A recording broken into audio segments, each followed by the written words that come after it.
What Faye didn't tell you is I have 9 people staying at the beach house with me, and it was a joy to get up and leave. And let everybody else clean up from everything that's going on there. So thank you for having me here this morning. I do appreciate the opportunity, and what a gorgeous setting this is. I want to talk a little bit about dropping out of school and poverty and hunger that we have in Richmond. We call it a dropout epidemic. 7,000 kids drop out of school each and every day in the United States. Almost 1/3 of all the kids that start school aren't finishing school. Now, the statistics sound pretty bad until you think about the fact that when I graduated high school, and I'm old, in 1970, that was about the same rate of graduation that we have today. The difference was there were jobs then, and it was the Army. In fact, we were in Vietnam, and everybody needed to go there, so we had lots of opportunities. But the 1/3 changes as we start looking at the areas of poverty and the areas of minorities in the school system, because almost half of minorities do not finish the educational system that we have. Dropouts are more than their peers, to be unlikely to have employment, likely to have poor health because they have no health care. They depend upon social services, and there are over 3 times as likely to go to prison. Dropouts earn about $9,200 a year less than a high school graduate would earn, just that one piece of paper. That's over $1 million over their lifetime. One measure puts the cost of each and every dropout, if they choose to go down the life of drugs and crime, at $1.3 to $2.7 million a year on our system. It's extremely taxing. Poverty in the city of Richmond is at an all-time high, higher than 1970. The poverty level for a family of 4 is $22,314. For some of us that are old, that sounds like a lot of money. I didn't even make $10,000 when I started teaching, but now $22,000 for a family of 4. And in Richmond, it's kind of a funny thing because our wealth is not separated. It's not very far apart. The distance between the richest community in Richmond, Windsor Farms, and the poorest is only 3.5 miles. Yet it seems like a world away when you take that trip. 38% of all the children in the city of Richmond live in poverty. This rate is double of 1990. So some interesting things coming on. And one of the most interesting things is Richmond's concentration of poverty. We're at 11.8% of our population with concentrated poverty. DC is 6. Baltimore is only 8. We are at 11.8, 12%. So we are higher than DC, higher than Baltimore, higher than Norfolk. Not quite as high when we get into Philadelphia. But when we look at concentrated generational poverty, meaning over 2 generations in the same area, we have the largest concentration of generational poverty in the country. In the housing projects that we have now, Fairfield Court, Wickham Court, Gilpin Court, we are looking at 5 and 6 generations of poverty in those housing projects. And what that has is a huge impact on readiness for school. School readiness reflects the child's ability to succeed both academically and socially. So when you're poor, you tend not to have the physical well-being. You don't know where you're going to be every night. You don't know whether you're going to eat on a regular basis. The 2 largest meals they serve in Richmond Public School is lunch on Friday and breakfast on Monday. The kids are hungry. They don't know where they're going to get the next meal. This concentrated poverty robs kids of developmental milestones as we go through, and we know what the milestones are. So in Richmond, we look at some things, especially as CIS looks at it. We first look at kindergarten readiness skills. So a few years ago, United Way did this wonderful study about preschool services in the metropolitan area. And in the metro area, we look like we have an abundance of outstanding preschool programs. But if you go neighborhood by neighborhood, and let's just take what we call the Promise neighborhood, which is the catchment area for Woodville Elementary School and Fairfield Elementary School in Churchill, if it were not for the Friends Association, there would be no public preschools there other than Head Start. And Head Start in Richmond has 2,000 seats for the entire city. That's less than a third of the total need for preschool programs. So we're not seeing preschool. So when you talk to Roz Taylor, who is the principal of Woodville Elementary School, she'll tell you that fully 60% of the kids that come in her front door are not kindergarten ready, meaning they don't know their numbers, letters, or colors to start from. They're strike one. And we see it every day they come in. And why is that? For a number of reasons. One is that a lot of the parents, or parent, because most of them are single parent homes, most of them moms, most of them, I think we many times think that they're not working because they're in the projects and they're on welfare, but most of them are working multiple jobs. They just don't make any money. So there's nobody home. So there's nobody home, and there's no preschools that we're sending them to. They tend to be babysat rather than really developed. So that's number one. And many times what we're finding is the rate of failure in kindergarten and first grade is phenomenal. So we're seeing kids that are literally failing kindergarten and first grade. How do you fail first grade? I mean, first grade is fun, right? How do you fail first grade? But you fail because you're not ready. Consequently, they're doing makeup work all the way through until we get to third grade, when it's a pivotal year, and that's when kids have to switch over from learning to read to reading to learn. And if you don't make that pivotal switch, you're really behind. And in fact, if you don't make it on the test that we give in third grade, you're held back again. So now let's think about this. So you come in kindergarten and first grade and you're behind one. So if you were going to be 18 years old, you're now going to be 19 at graduation. Kids aren't thinking there yet, but that's the reality. You come to third grade and you fail because you haven't been able to make up the distance, because in between that time, even though the school's working with you on reading, there's nobody reading with you at home. So you're not making that transition from learning to reading to learning. You're held back again. Now if you're going to be 19 because you failed in first grade, you're going to be 20. And you're only a third grader. And the world has already put you in a very, very difficult place. The thing that we know is every time we hold a child back, we double the chances of them dropping out of school in the future. We've now held them back twice. And understand the schools can't fix all of this, because we can't fix the fact that the homes aren't what we thought they were going to be. But then we move up to sixth grade, where we're really getting a lot of work being done. And we're looking at sixth grade as they hit middle school. And first of all, if you've had middle school kids, you know nobody wants your child to go to middle school. One, because you don't want them to get that old and they're getting bigger and they're beginning to look bigger and the hormones are going crazy, and you don't actually like them anymore. You love them, you just don't like them. You know, you don't want them in your car. But we send them off to a much larger school with way more kids. And the difference between sixth graders and eighth graders can sometimes be 1.5 feet. You know, that's that growth spurt. So lots of things are happening during that time. So we're somewhat afraid. But what we find is many of the kids that couldn't read in third grade aren't making the progress. And when they hit sixth grade, they're failing English and they're failing math, because they don't have that ability to do that. They haven't caught up yet.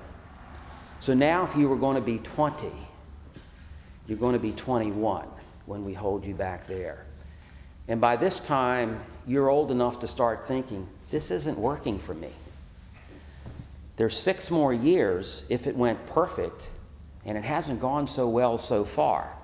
So what we start seeing are young people that are disengaging from this process we call education. They don't drop out because they can't. They're not old enough. We send a truancy officer to them. But they disengage.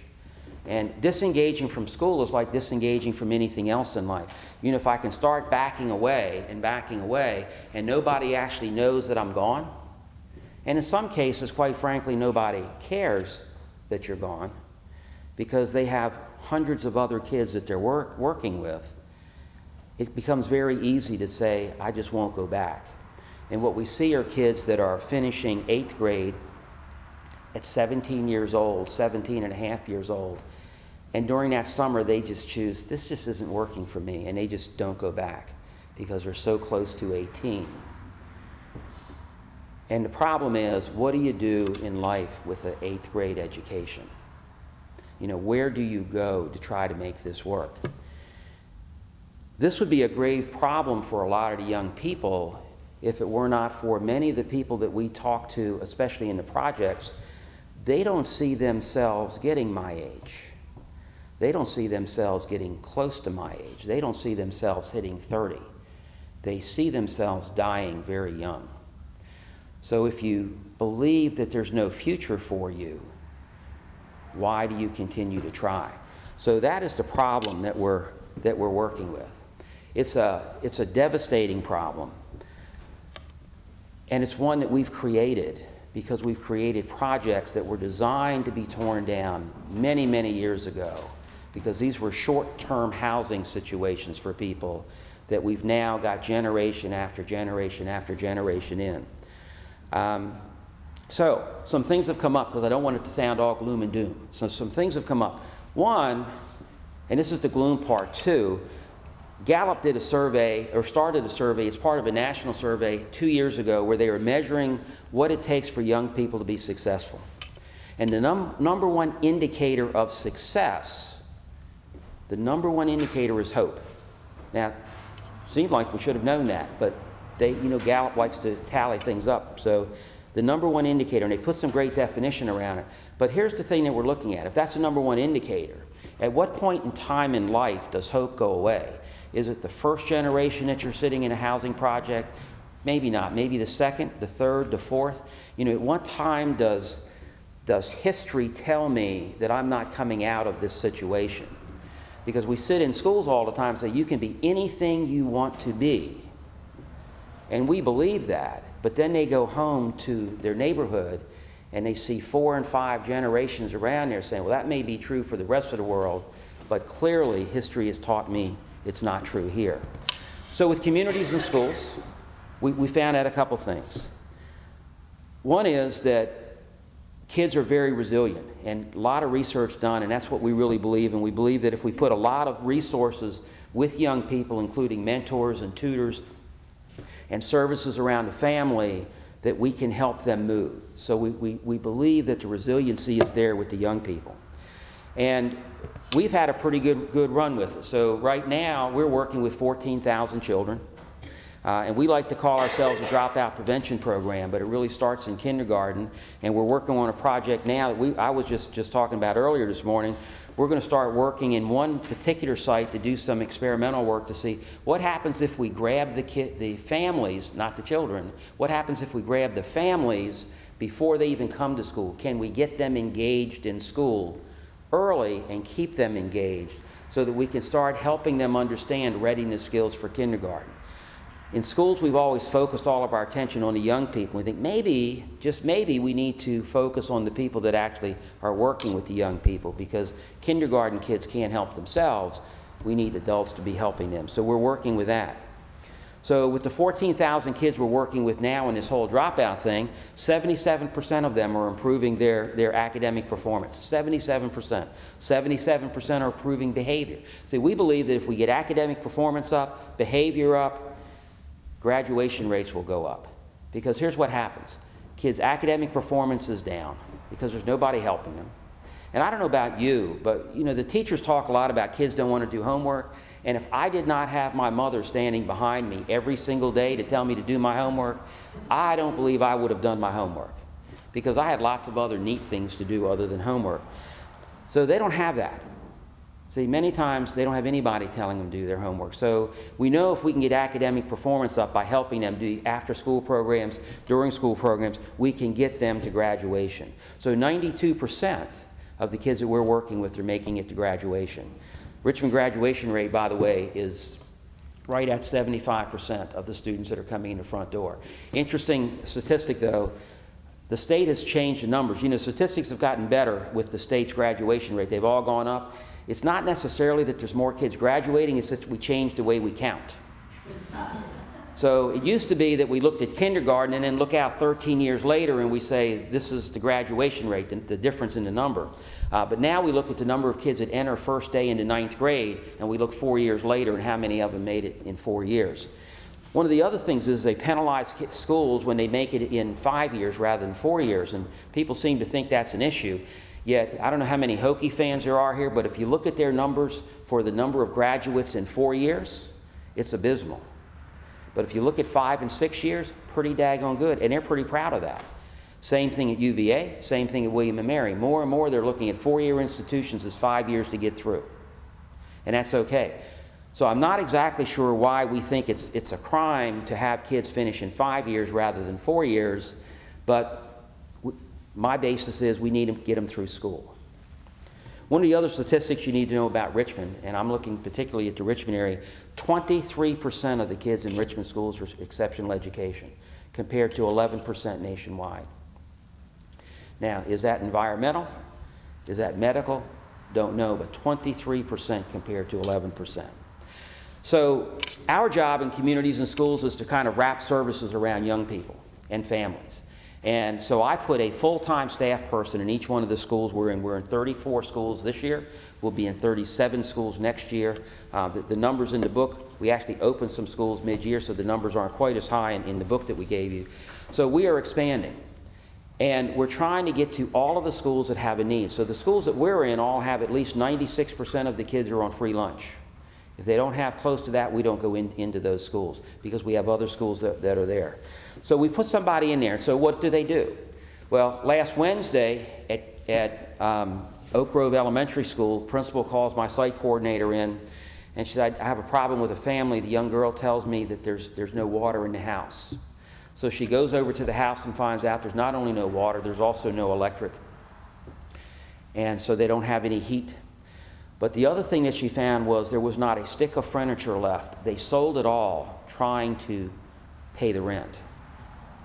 So our job was then to mobilize people to make sure that they got some furniture back, that they got these bills caught up so that they weren't behind, but that we could get the electric on and the water on so that they could live in this establishment, so that we could get them ready.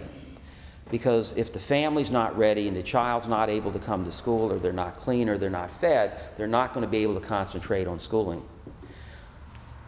Week prior to that, I got a call from one of my site coordinators, and they said, we've got a lady that's got 4 children.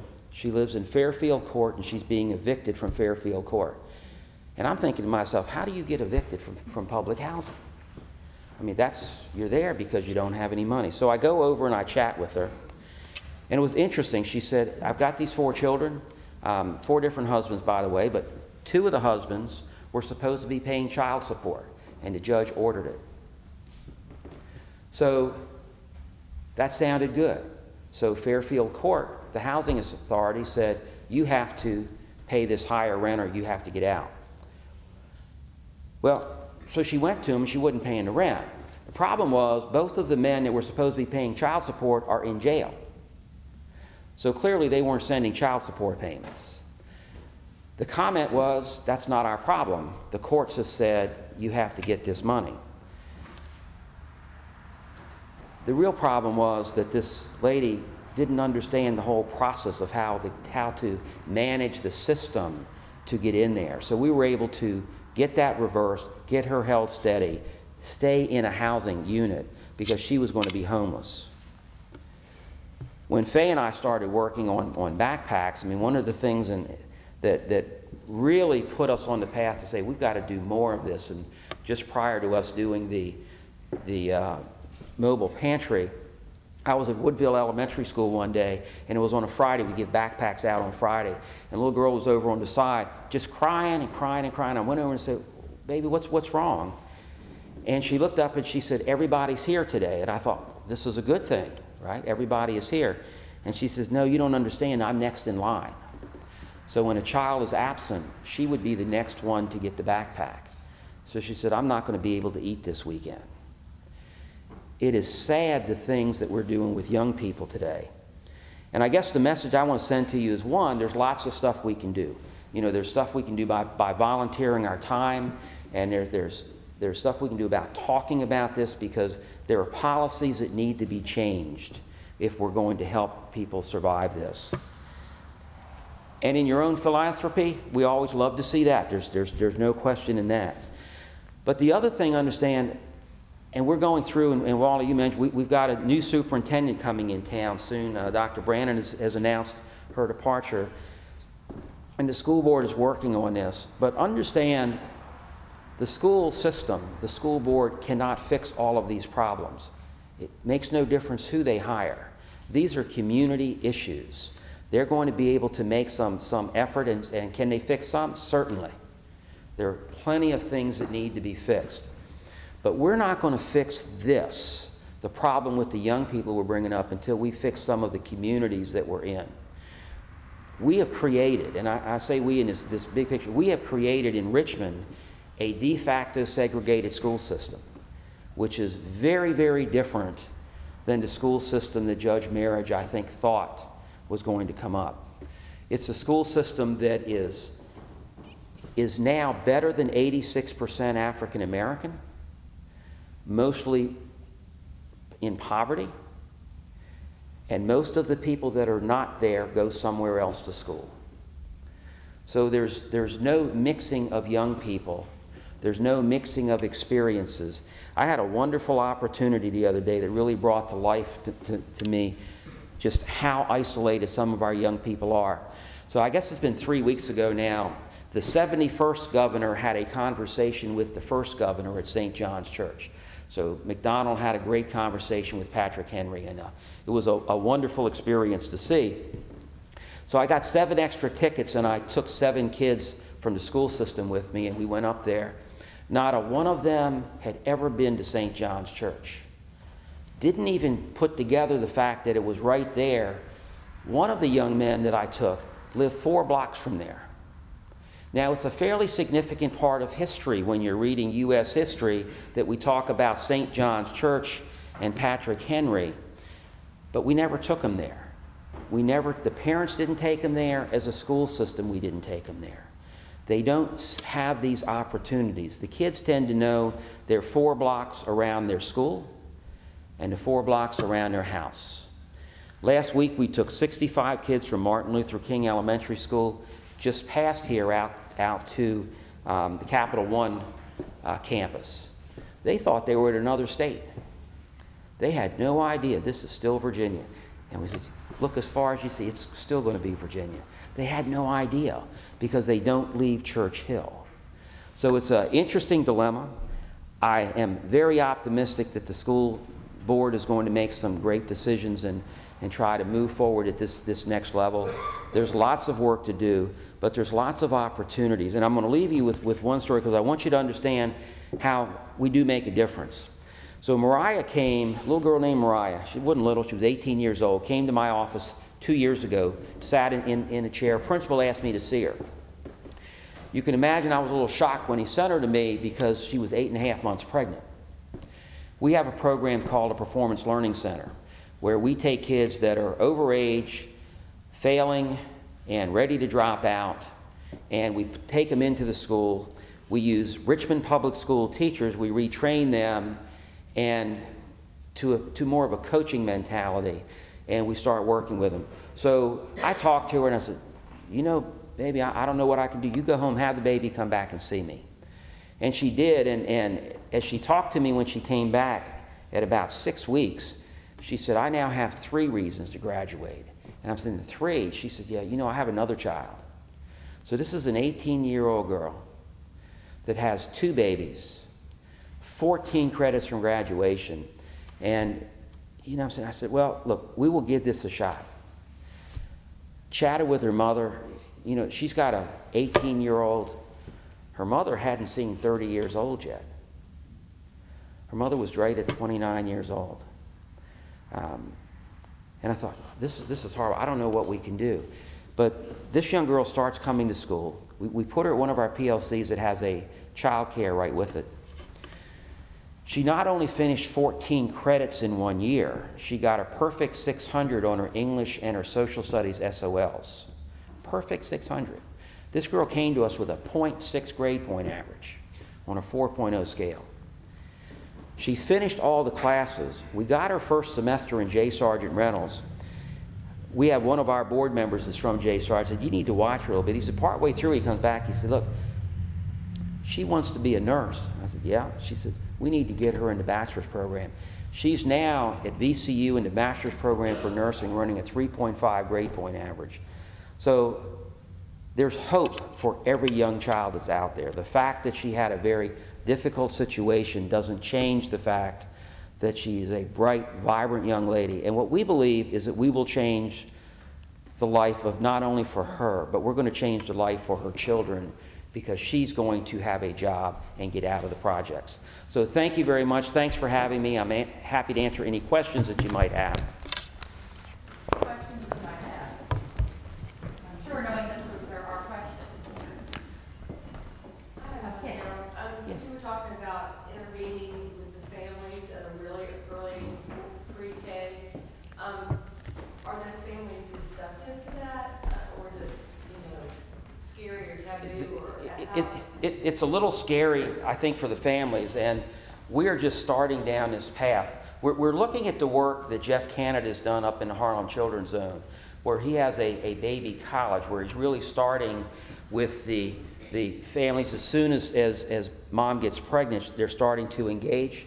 They're seeing some good work, so we're not trying to go back that far, but we'd really like to get back as they enter preschool or enter babysitting. So our work's going to be going out into the community. So we're going to be working with a lot of community partners. The ones that are coming to Head Start, we know we can get those parents. The ones we're worried about are the ones that the grandma that's sitting there.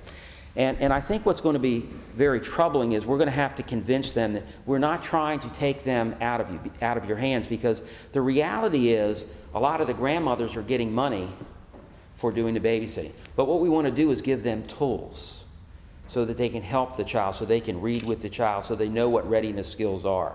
So it's going to be a little scary, but our mission is this. Our mission is to grab a hold of them early, keep them engaged with the school, because one of the factors that we know are important is if you're engaged with your child's school, your child will do better. It doesn't make any difference what you do. And the engagement in Richmond schools is horrible. I mean, we may have, Reed Elementary is the school that we're going to. If we have 10 parents there, it's a big PTA meeting. It's a school of 650 elementary students. Martin Luther King, a year ago, we had the first PTA meeting was the meeting where you met your child's teachers, and everybody goes to that. We had 9 parents show up for over 800 students. We had way more staff than we had parents, and it just continues. That's why Faye and I started doing mobile pantries at elementary schools, and we did the pantries on the night at PTA, and you can't go to the pantry unless you go to the PTA. I know it's bribery. But it worked. But it worked, because we need to get them into school. But keep in mind that many times these folks, the reason they don't come to the school is they've had a really bad experience at school. And so we have to break that cycle of the bad experiences. So we're very hopeful. We're very hopeful for this. What about mentoring programs in the public schools? I had a friend who taught Swansboro for like 20 years and started a lot of mentoring programs and got his friends involved with that. One of the things we ran into was there seemed to be so much bureaucracy with the school system that prevented a lot of what we were trying to do. I was wondering if you... There is, and William and Mary Grad? Yeah. Yeah, know him well. There's a double-edged sword that we look at. We know that mentoring is really important. We know that it's really important to have consistent mentors. On the other side, the school system has to protect the 6.5 hours that they have to do instruction. And it's really a give and take on trying to make sure that they have enough opportunities. Because think about it, if the kids are behind already, they don't want to give up much of their time. From CIS's vantage point, we keep pushing them, you got to give some of it up. Because we think if we can get them more engaged in school, they will do better. That, you can't just do this. You have to actually get them engaged in there. So what we're trying to do is to work some of that. I know right now, especially at Swansboro, there's a new principal there that has a whole different view of how it is. But the system is desperately trying to protect instructional time in an area where many of the children don't do homework. You know, so you have to get it all done in the day if you're going to get it done. Where, you know, in my kids' schools, they sent homework home. We made sure it was done when they went back the next day. They don't have that. So, you know, it's a tug of war on time. You know, it's interesting because we've not changed the length of the school day, and we've not changed the number of days in school, yet we've added a lot of things to the curriculum, and we want to do more, and we know the kids are coming in behind, so how do you make it all fit together? In middle schools, we're doing more of our mentoring now after school. We've literally given up on during the day in middle school because everything you're taking them out of a core content area. So now we're saying, well, let's do that right after school, which does a couple great things. One, it keeps the kids off the street. A few years ago, some of you may remember Jerry Oliver was a police chief, and we had a meeting one day, and when I was assistant superintendent, he said, what I want you to do is change the time that you let middle school kids out. He said, because car thefts go up then. He said, they're not tearing up the car, they're going joyriding. So people leave the key in, they take it for a ride because they don't get to drive anything else. And he said it in jest, but he was dead serious that is a problem. If you look at most of the young people that takes cars for joyrides, they're in that middle school age group. And that could have been me back then. Yeah, you mentioned some of the community partners that you work with, and I wonder who you actively work with. We work with 160 partners. One of our largest partners is Micah Association, which puts mentors in elementary schools. We work with well over 1,500 mentors just from there. We work with the YMCA, we work with Feedmore, we work with the Boys and Girls Club. We do a lot of work with Art 180. We do a lot of work with mental health organizations, child savers and those type of things. But we're now up to 160 different agencies that we work with. Our job, as we see it, is to look at whatever a child needs, whatever it takes, and go out and find relationships that bring those resources to the table. Why don't you talk a little deeper dive into what you're doing with King? Okay. Yeah, Martin Luther King, and that is an interesting one. So Martin Luther King is one of the middle schools. Argumentatively, it's probably the toughest middle school that they have in the city of Richmond. It's gotten a little tougher right now because they're actually trying to build a school around the school while it's still in session, which is a little bit hard. But Martin Luther King picks up from all of the projects in Church Hill. So it picks up from 4 housing projects. Every child in Church Hill that goes to an elementary school, their middle school is Martin Luther King. It has lost its accreditation 3 times now. It gets it and it loses it, and it gets it and it loses it again. But one of the things that we found was, one, the kids had nothing to do. So we found 2 different kind of kids there. And I don't know which is the saddest. One is the one that they're going out and they're on the street corner and they're prey for people that are not doing really good stuff. The other are kids that the parents are telling them, you go home and you stay in the house until I get home. And they're literally hostages in their own house, not being able to run out and play and do those things that kids that are 11 and 12-year-olds ought to be able to do. So we started a program a couple years ago trying to take a look at how do we bring some agencies together, and we were having some issues on how do we get enough, and so we started partnering with the Boys and Girls Club, which has been a great partnership with us. And we started looking, so what should it really look like? What are the services that we need to bring in? How do we bring experiences in that are academically challenging at the same time, make sure that they leave having a smile on their face and having some fun, because that's what middle school kids ought to do, is have fun, and understanding that you can't make them come, so if they're not having fun, they're going to leave. So we now keep Martin Luther King open until 8 o'clock at night. So we have about 115 of the kids there. They come to us after school. They have tutoring, they have mentoring, they have craft activities, they have character development activities. Art 180 is there with us. We have child savers coming in doing some work. We run a full Boys and Girls Club. We feed them dinner with the help of Feedmore, and we send them home at 8 o'clock in the evening, fed, having their homework done, which is incredible. In fact, the teachers tell us that this is the only group that does their homework. Well, to have fun, you got to do your homework, right? So we make sure that they do that. So we're now up to about 105 kids. We are shooting to build this up a lot more. One of the issues that stops them is you got to be there till 8 o'clock at night. So not everybody is bought on till 8 o'clock. But what we found is that the kids that we're working with, we're seeing the grades go up. And the bureaucracy has been challenging for us. You know, how do you make sure the transportation is there? It's a whole different world. You know, we have kids that you could see their house, but you can't let them walk home. You have to put them on a bus to have them walk home because their neighborhoods are so dangerous. So that is going exceptionally well. It is a learning process, but it's a partnership. We now have 5 other agencies in there with us every single day. And that program doesn't just run during the school year. It runs 5 days a week rather than 4, which is what most school programs do. But we also run it 10 weeks in the summer, so that every child has a summer camp, and we wrap that around summer school so that they can do summer school and have a summer camp and go swimming and do all of those fun things, so that we're wrapping around so many kids. Many of the kids in the projects, they never get to go away on vacation. They never get to go to a really quality summer camp.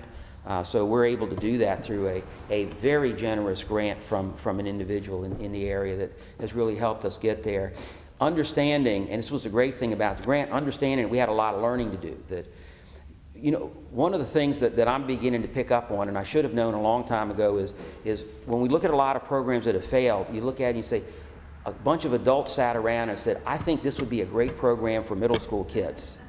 And nobody ever asked the middle school kids what would be great. So now we're beginning to learn, maybe we need to ask them what they would like to do. And we're seeing a lot more results as we're having those conversations. Good. One more question. Okay. Okay. Oh, Sarah, you were there. Hi, Sarah. 2 questions, so sorry. We as a community have access to a lot of outdoor resources that, several of us have farms, we have. How can we as a community help in that way? Using this, I took a bunch of kids from here called Dublin, some of the Churchill kids, out to Westview on the James for camp out there. And one of the kids looked at me and go, I've never been in the woods. Yeah, those are. In that neighborhood who've never seen the James. Yeah. He never been in the woods. Yeah. And so that, knowing that that is a crucial part of a child's emotional development is to a sense of nature. How can we as a community, with these resources that we do have, support that?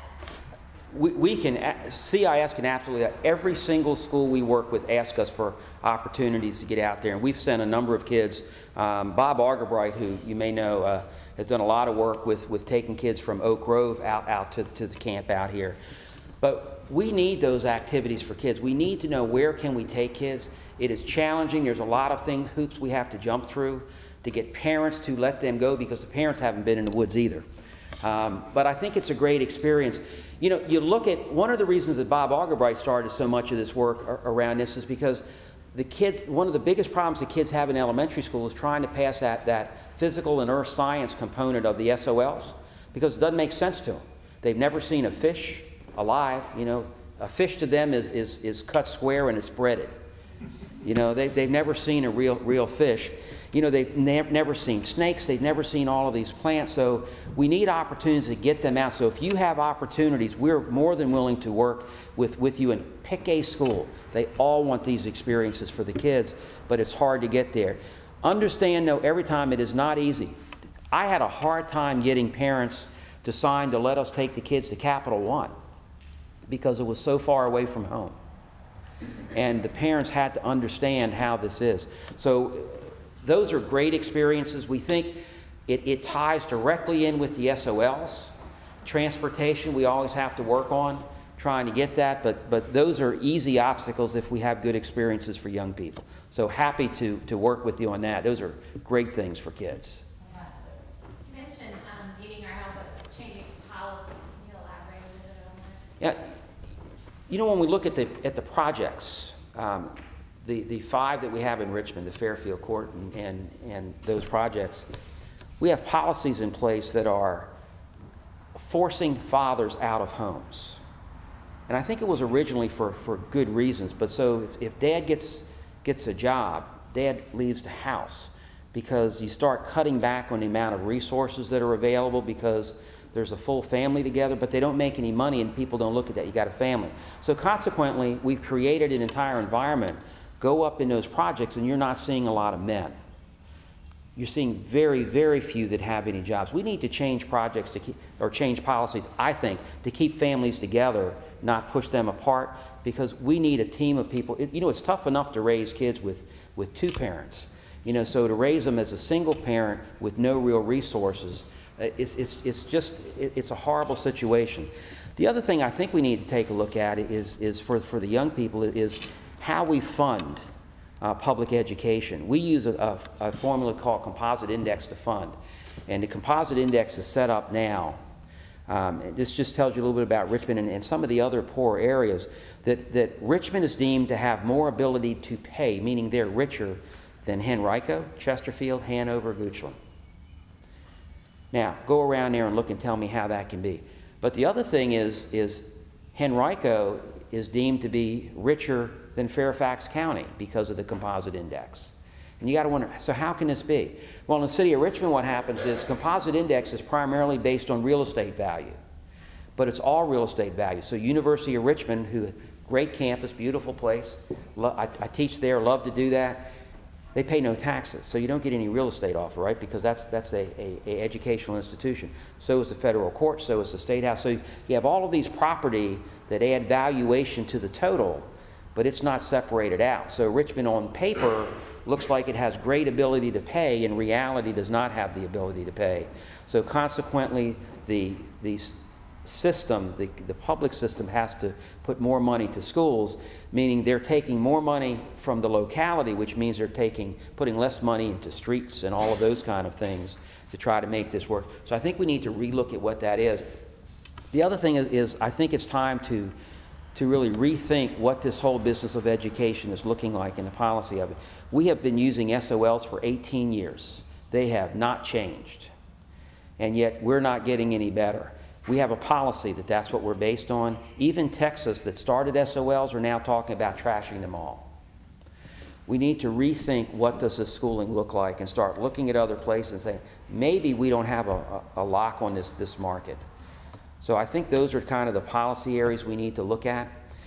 And one of the great policies that I always thought, so my first principalship was with federal money, and some of this is federal. So I got a school, it was Henderson Middle School at the time. I had 1,450 kids. There were no walls in the school. And the superintendent called it stuff that I can't really repeat in a church. And she said, but you need to get it straight. So we got all of this extra money in the beginning to try to help get it straight. The day we became a blue ribbon school, and we became a national blue ribbon school, all of that money stopped. So it de-incentivizes schools to do better, because the money that you need to support the work you're doing stops as soon as you become a little bit successful in it. That doesn't make sense to me. So those are kind of the policies I'm looking at. Great. Thank you so much, Harold. You were very welcome.